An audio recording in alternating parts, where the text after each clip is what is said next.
Have you ever wondered why you can't put diesel in your gas-powered car, or why you need to mix oil and gas for your weed whip?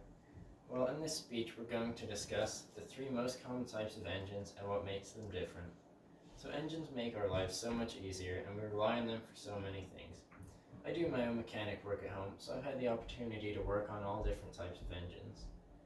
And today in this speech we're going to go over the main differences between the three most common types of engines, starting with the 4-stroke gas, then the 2-stroke, and then finally the diesel. So we're going to start off with the most common engine, which would be the 4-stroke gas. So the way that works is first the piston moves down and the intake valves open. And this allows the engine to suck in a fuel and air mixture. So then next, the intake valve closes and the piston moves back up.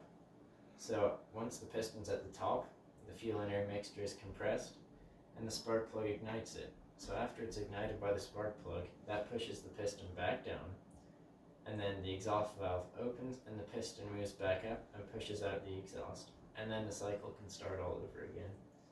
So if you noticed, it takes the piston moving from the top to the bottom, or from the bottom to the top, 4 times, which is called a stroke, and that's why it's a 4-stroke engine. So next we're going to describe the 2-stroke engine. So the 2-stroke engine still runs on gas, just like the 4-stroke engine, except that it doesn't have oil in the crankcase, and you have to mix your oil with your gas. So the way that works is the piston moves up to the top, and then the oil and gas mixture is sucked into the crankcase.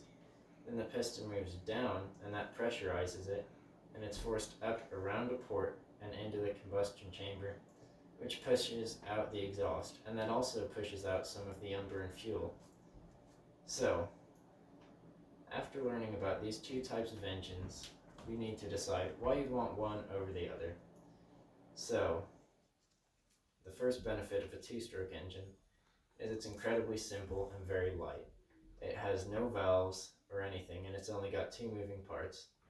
So in a journal published in 2013, it states that a 2-stroke can make 50% more power when compared to a 4-stroke of equal size. So there's that, and then the downsides of 2-strokes are that since you have to mix your oil and your gas, that creates some pollution, and since unburned gas escapes through the exhaust, that also makes more pollution. So in an article in Discovery, it says that a 2-stroke engine can make the same amount of pollution as 30 to 50 4-stroke engines, which is really not great, and that's one of the reasons why they don't use them in cars. So now that we've covered both of the gas-powered motors, it's time to turn to the diesel engine. So now a diesel engine is a lot like a 4-stroke engine because it's in fact a 4-stroke engine. But diesel is what makes it different, because diesel won't burn under a spark, so the way it ignites its fuel is different. So it still sucks in the fuel and it compresses it, but that compression is where the main difference lays.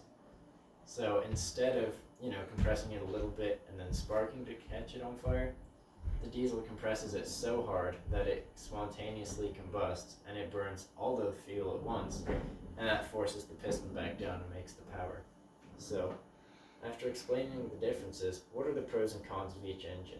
Well, the first pro of a diesel engine is that it's a lot more efficient than a gas engine, because diesel holds more energy, and since it burns hotter, it extracts way more energy from the fuel. So Consumer Reports in 2014 published an article, and that article said that a diesel engine can be up to 30% more efficient than a gas engine.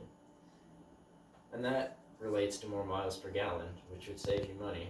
But then you think, there has to be some downsides to a diesel engine, and there are. So even though a diesel engine is more durable and it lasts longer because it's getting lubrication from the bottom and oil from the top, because diesel's a lot like oil, the downsides are that it has to be heavier to deal with that high compression. Excuse me. So the reason is because since it's so high compression, it might blow apart if it was the same design as a 4-stroke.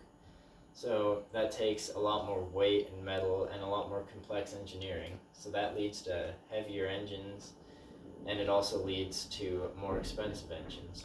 So the reason the 4-stroke is very popular in cars today is because it's a compromise between both engines. It's less polluting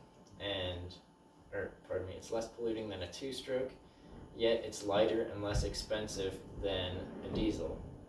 So that's why four-strokes are very common today. So first we learned what makes a four-stroke engine run, and then we learned about the two-stroke and how it's different from the four-stroke engine. And then finally we discussed the diesel engine and the pros and cons of that. So I hope that you learned a lot about the different types of engines in this speech and each of their advantages and disadvantages. So I hope with this information you'll be able to make an informed decision next time you have to buy something that's powered by a motor, and that you'll be able to pick the one that's correct for your need.